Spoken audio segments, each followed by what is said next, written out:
First, it's time for John Peel's Shed, an ode to radio, those records, and anyone who's ever sought solace in the wireless. Pass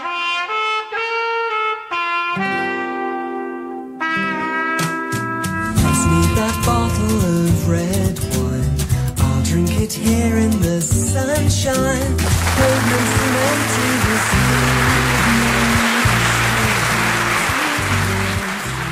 Hello everybody, this is a show called John Peel's Shed, and its origins are in this box of records I won in a competition on John Peel's Radio 1 show in 2002. Now, one night I was listening and John Peel suggested that people could write in with a couple of sentences to explain why they enjoyed listening to his show. And together with his producer, they would compile all of the answers together and use them as the submission for that year's Sony Radio Awards. And as an incentive, he said that a prize for the best answer would be a box of records from his shed. So I thought about reasons I enjoyed listening to John Peel. And on a scrap of paper, I wrote down records you want to hear, played by a man who wants you to hear them.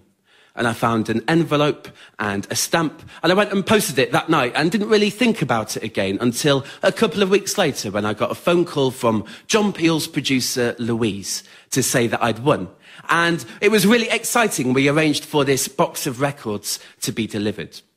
Two of John Peel's friends collected my box of records from John Peel's shed and drove them in a van from his house in Suffolk to my student flat in Norwich. Now, looking back, that's probably why I won that prize. That's quite a short distance.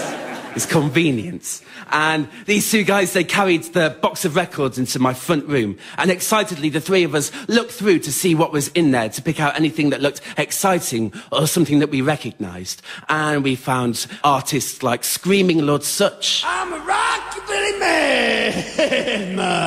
He was the founder of the Monster Raving Loony Party, with policies that included having more than one monopolies commission, a Scottish Parliament on wheels, and to abolish January and February to make winter shorter. Junior Delgado from Kingston, Jamaica, who passed away in 2005 while recording new material. No walking refuse, working for midnight blues. We found albums which just had intriguing artwork and sleeve notes, like the Mahir Shalal Hashbaz.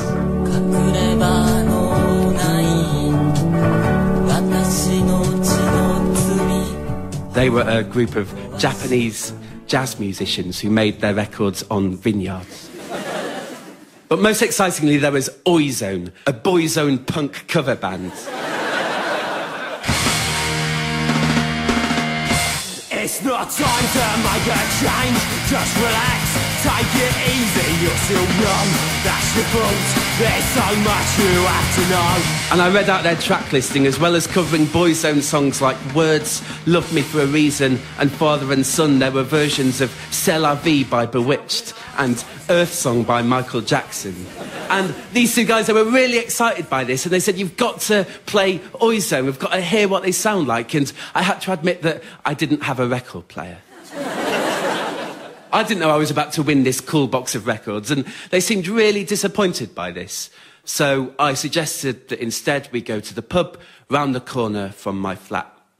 And we spent the afternoon in there drinking and talking about music and about John Peel and our early memories of first discovering his show. Now, I admitted that I didn't really like John Peel's show when I first heard it, when I was about 14 years old. It was a bit too loud for me. There was too much reggae and drum and bass. I always preferred Steve Lamacq. I still had my milk teeth when it came to music. I liked Blur and Oasis. And I had the first Spice Girls album. And I really liked it. But there must have been something about John Peel's show that made me want to persevere with it. I wanted to be a John Peel listener. And so, in the same way that teenagers will occasionally drink beer, hoping that one day they might like the taste, this is what I did with John Peel's Radio 1 show. And then one night, he played the Smiths. And without wanting to sound like the ultimate teenage cliche, that changed my life forever. If I've ever had anything as dramatic as an epiphany, it was that moment in my teenage bedroom with my Rachel from Friends poster on the wall, my muddy football boots in the corner, and my copy of On the Road that I still haven't read. The song was How Soon Is Now. You might be familiar with it. Morrissey sings, there is a club if you'd like to go. You could meet someone you love who really loves you. But you go and you stand on your own, and you leave on your own, and you go home, and you cry, and you want to die. I thought, hang on, that's the way that I feel every time I leave the house. I'd never even heard of the Smiths. I just thought, that bloke who's singing a bit weird on the radio has somehow tapped into my innermost thoughts. See, I lived a very sheltered life at the time. I was at sixth form and I was about to go to university to do business studies. And after that, my plan was to be a businessman. It was as vague as that. And it's mainly because my hero was Mike Baldwin in Coronation Street. I liked the way that he'd go to the bar, he'd order a scotch, he'd pay the barmaid with a £5 and tell her she could keep the change. To me, that was the epitome of success. And I wanted everything that Mike Baldwin had. He had his own business, and he drove a Jaguar, and he lived in a luxury studio apartment, and he had a girlfriend who was far too young for him. And I thought, that's my kind of role model. Now, looking back, that was a ridiculous plan. I was shy and nervy as a teenager. I didn't like meeting new people or going to big cities. I wasn't even particularly good at business studies.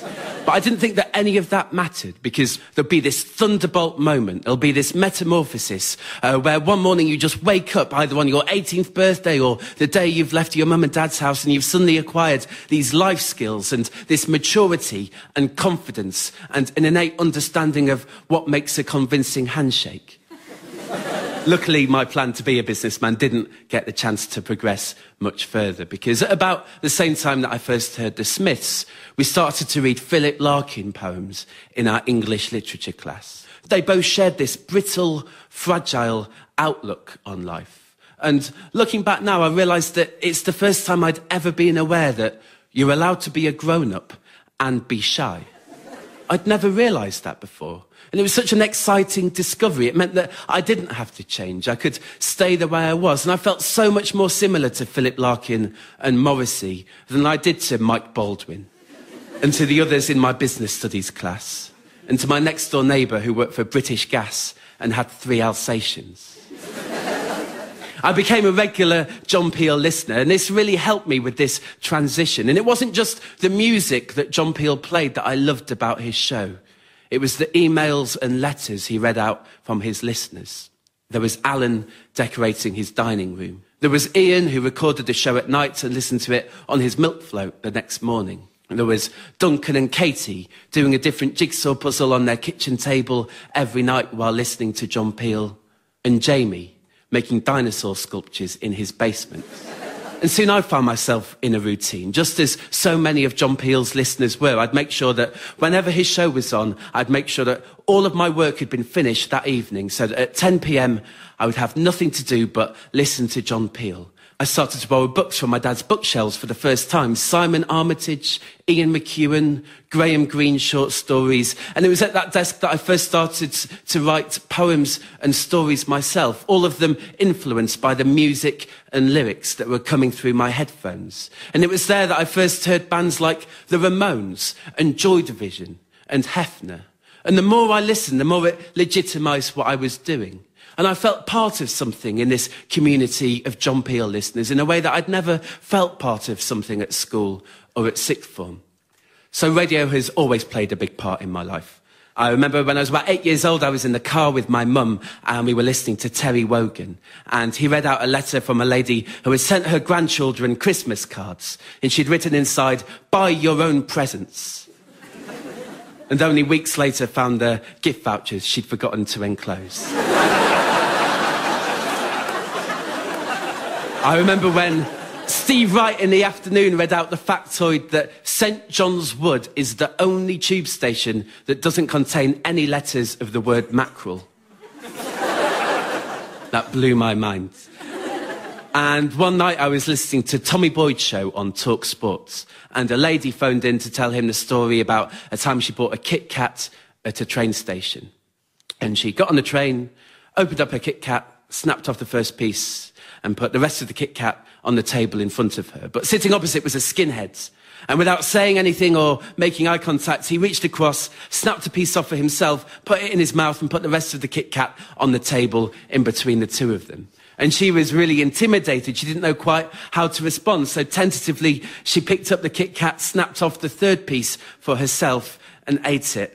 Put the rest of the Kit Kat on the table. And he did the same. Put the last bit of Kit Kat in his mouth and put the empty wrapper back on the table. And she got off at her stop. And when she went into her handbag, she found the Kit Kat that she'd bought at the train station, still untouched. A couple of years after graduating, I found myself doing data entry on minimum wage for a window company just outside Norwich. And it wasn't quite how I'd imagined my life would span out. But what I really hated about this job was that I had to share a desk with two colleagues. There was Alan Medlicott, who was a tubby man with a bright red face, and he would do things like tap numbers into a calculator and then put his head in his hands and say, "Oh, God, no." Every day. And next to him was Craig, who was 18 years old, and he had a side part in like a bank manager, and he had a pension plan. And what I really hated about this working situation is that none of us ever spoke to each other. And I don't mean it was one of those comfortable silences that you can sometimes establish in a working environment. This was awkward. In that 10 months that the three of us worked together, there wasn't a single hello, a goodbye, it's nice weather, isn't it? Nothing. But then one day I noticed that across the open plan office, there was another temp who was doing his data entry while listening to headphones. And I thought, well, that would save a lot of problems. The next day I just brought in a few of my favourite CDs and listened to them as I was doing my data entry. And the day went so much more quickly. And then one night I was scrolling through the presets of my digital radio.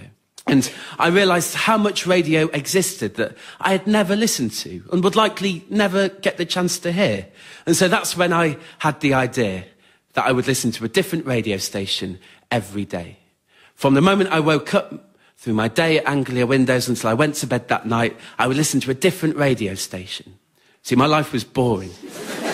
And I was hoping that this might be my way out of it. And so the next morning, I decided at random that my first station would be Virgin Radio, which is now Absolute Radio. My alarm went off at 7:30 in the morning, as it did do every day. But this time, as I got dressed and waited for the toast to pop, I listened to Christian O'Connell's breakfast show. And he explained that the theme of that morning show was weddings. Whoever phoned in with the best story about a wedding would win 2 first-class tickets to New York to attend the premiere of the film 27 Dresses. And so for the rest of the morning, I listened to Virgin Radio listeners with their tedious anecdotes trying to win this prize with their stories about weddings, and it was boring. But then Sandra phoned. Sandra said to Christian that when she was 19 years old, she was looking after her sister's house because her sister had gone travelling for a few months. And there was a knock at the door. And she answered it, and there was a man holding a baby. And he asked for her sister. And she said, "I'm sorry, she's gone away. We don't know when we're expecting her back." And he said, "That's fine, don't worry." And he walked off down the driveway. But Sandra explained to Christian that this was the saddest man she had ever seen. And she called out to him, did he want to come in for a cup of tea? And he said, "Yes, please." And at her kitchen table, he explained that his girlfriend had recently left him. And she'd started going out with someone new, and the two of them were going to move away together and take the baby boy with them. And he was so desperate about not losing contact with his son. So he'd been to see a lawyer that morning. But the lawyer had explained that he didn't really stand a chance. Custody would automatically go to the mother, who was in a stable relationship with a good job. But as a caveat, the lawyer added, the slight chance you would have is if you were married. But this guy explained to Sandra that he didn't really know that many women, certainly none who would want to marry him. And she said, "Well, why don't you ask me?" And he went down on one knee and said, "Will you marry me?" "You have to be joking," Christian O'Connell said. "I was standing at my front door with my house keys poised. I needed to leave to go to work, but I couldn't. I was glued to this radio show. I had to know what happened next to Sandra." And she said, 6 days later, we were married. Christian said, "But surely you didn't love each other?" And she said, "Well, we did talk about that and agree that it could be a problem at some stage." But the little boy had to come first. And that was 26 years ago. And we've got 4 children together now. Luckily, Chrissy and O'Connell then went to an advert break, and so I could leave my house, get to work as quickly as I could. I was about 10 minutes late in the end, but I thought, well, Alan, Medlicott and Craig, they're not exactly going to say anything anyway, so it doesn't really matter. And I plugged my radio in, put my headphones on, and people were still phoning and emailing in about Sandra, saying that, like me, they were late for work because they had to find out what happened. And they were saying that she had restored their faith in humanity. And so I started to ask my friends and family which different stations they like to listen to.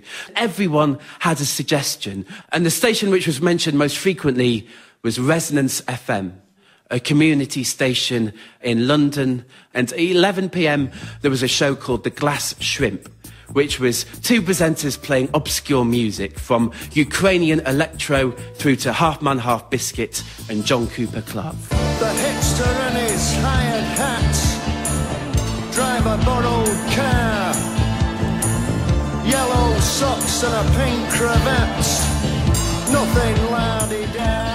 Resonance FM is a community station in London. I wonder if there's anything similar in Norwich. So I went online and I found out that there was Future Radio. And so I emailed them about getting in touch. And I got a reply from Simone, who was one of 3 full-time members of staff.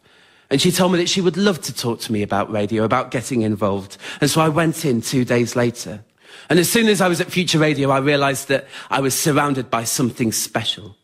Simone took me on a tour, and I could hear the kind of music being played from Studio A was the Libertines and the Pixies and Los Campesinos. And Simone said to me, what kind of music show would you like to present? And I hadn't really thought about it, but I said, well, in 2002, I won this box of records from John Peel's Shed. Maybe I could do a show where I played the best tracks from that collection. So that's when I decided. I went home with my head buzzing with ideas of what this show could be like, and I got in and I put a record on.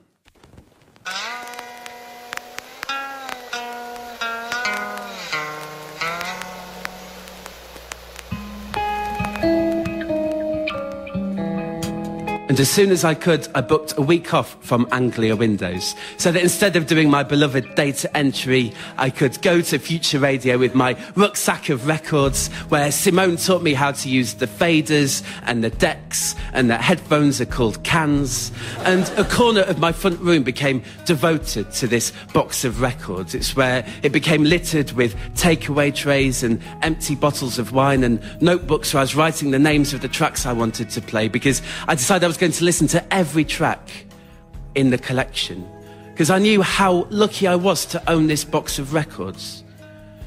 And it seemed a shame that the only people who ever listened to those records were me and anyone who happened to be round at my flat.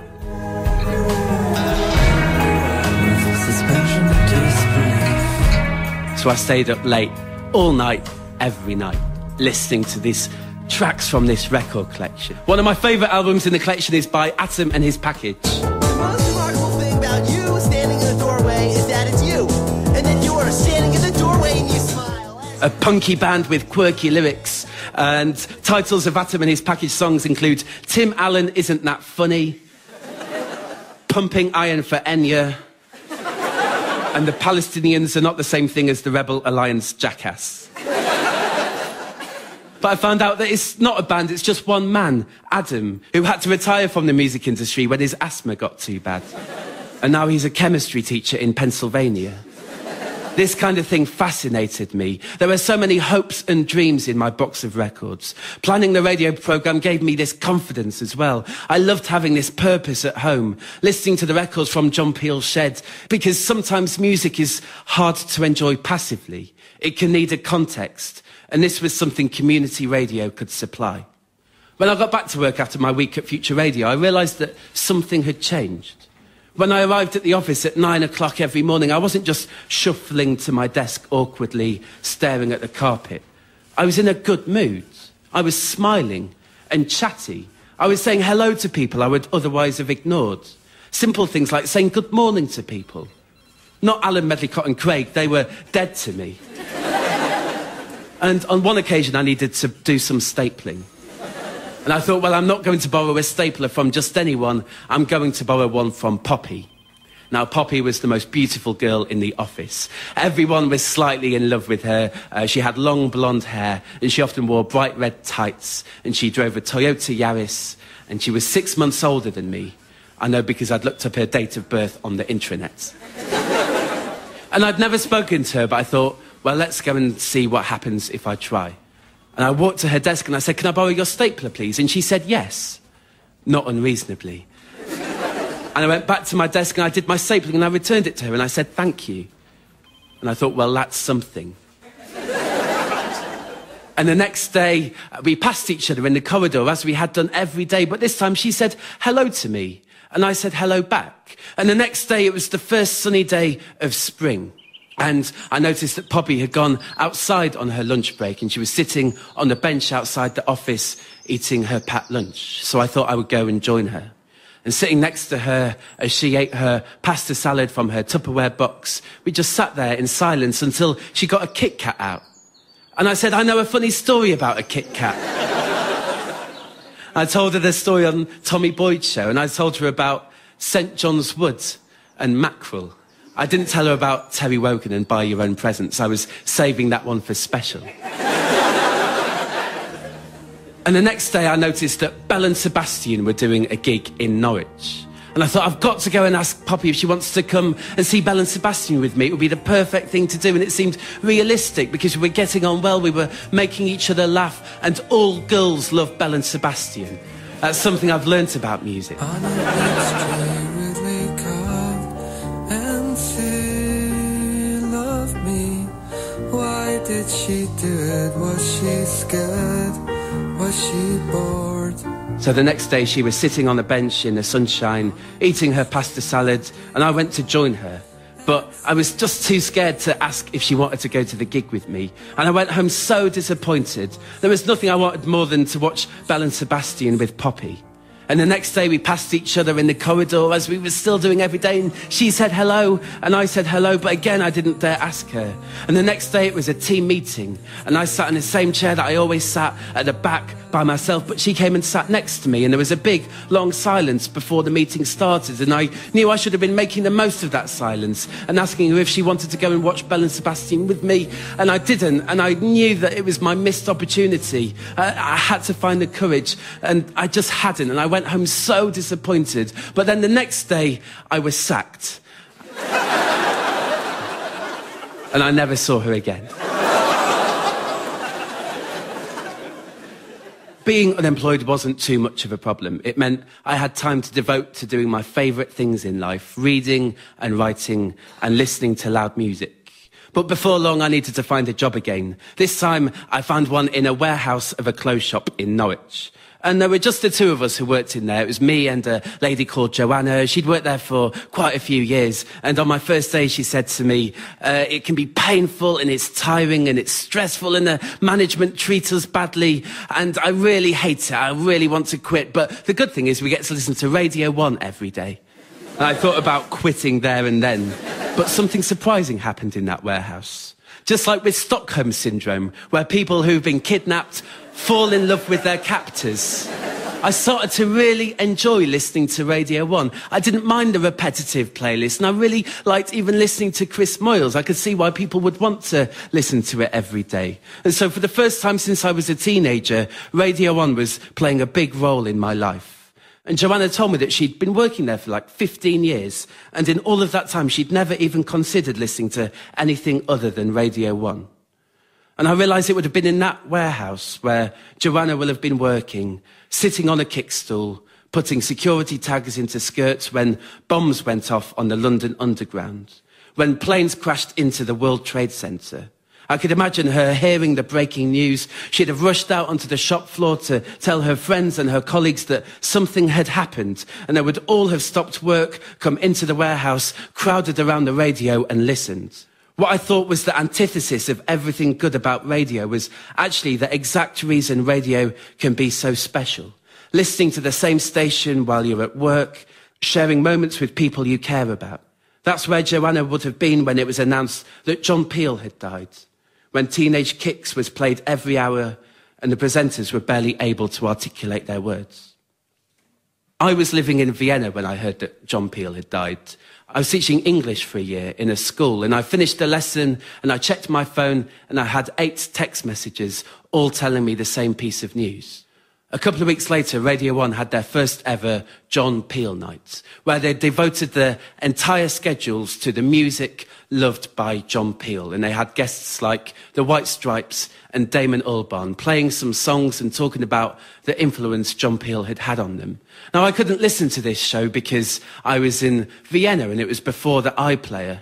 But I didn't realise at the time that my dad had realised that this evening was going ahead. And so, without me knowing it, he got hold of a stack of cassettes and he stayed up from 8 p.m. till 2 in the morning, not missing a beat. Every 45 minutes he would get up, turn the tape over, press play and record, label it all up. And now my dad, by his own admission, describes the music that John Peel played as a racket. And so the thought of him doing this until 2 in the morning, and then he posted it to me. And I opened up this package, and I realised what he'd done, and my eyes just filled with water. Now, I couldn't listen to any of these tapes because I didn't have a tape player. But again, that didn't really seem to matter because they represented something so much more. And I looked around at where I was standing. I was in the front room of the cottage I lived in the Vienna woods. And I thought, well, I've come a long way from Mike Baldwin's luxury studio apartment. And the next time that I listened to any of these records was that day that I got back from Future Radio after talking to Simone and deciding to do this show where I played the best tracks in the collection. And I recorded 5 one-hour episodes. And they went out over a year ago in May 2010, and you could listen to them across Norwich on the Future Radio FM frequency or anywhere in the world online, or you could download the podcasts for free. And in all of that time, I've only ever had one person get in contact with me. It was on Twitter. It was a guy who's a window cleaner in Norwich called Pongo Twizzleton. And he said, "Hello, John. I spent the day cleaning windows and listening to your radio shows. And it's the best day at work I've had for months." And I thought, well, that will do for me.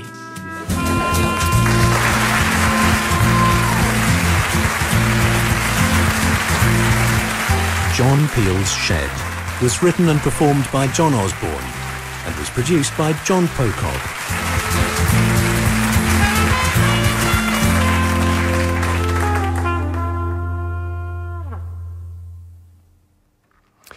And John Peel's Shed was a one-off radio recording, and a full track list of all the records played can be found on the Radio 4 website. Coming up after the news on Longwave and the news and ships on, the other way round, apologies, it'll be you and yours. Is it realistic for us to try to protect nature in the face of burgeoning numbers of people, or will wildlife and habitats continue inevitably to decline? A special edition of BBC Radio 4's programme examining nature and the challenges of conservation. If the planet can't renew the life support systems, we're not going to keep going. Including a guest performance from the writer A.L. Kennedy. Wolves are native too, and bears. Should we risk ourselves returning them to their place? Saving species, sustaining life. On Friday evening at 8.